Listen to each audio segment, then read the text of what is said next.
How to message someone on Bumble. Hey everyone, welcome back to another tutorial video. In today's video, I'll show you how you can message someone on Bumble. So first of all, open the Bumble app on your mobile device and then make sure you are logged into your Bumble account. Now once you've logged into your Bumble account, your homepage will look somewhat like this, where in order to chat with someone, you'll have to tap on the last option which is on the bottom right corner of your screen.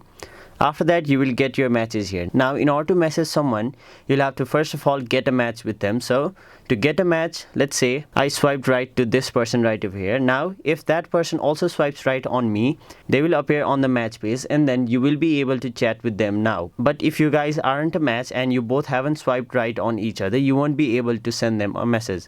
So the only way to send message to someone on Bumble is by having a match with them. So hope this video cleared your confusion. That was it for this video. Hope this video was helpful to you guys, and if it was, make sure you like this video and subscribe to our channel so that you don't miss out on further videos such as these.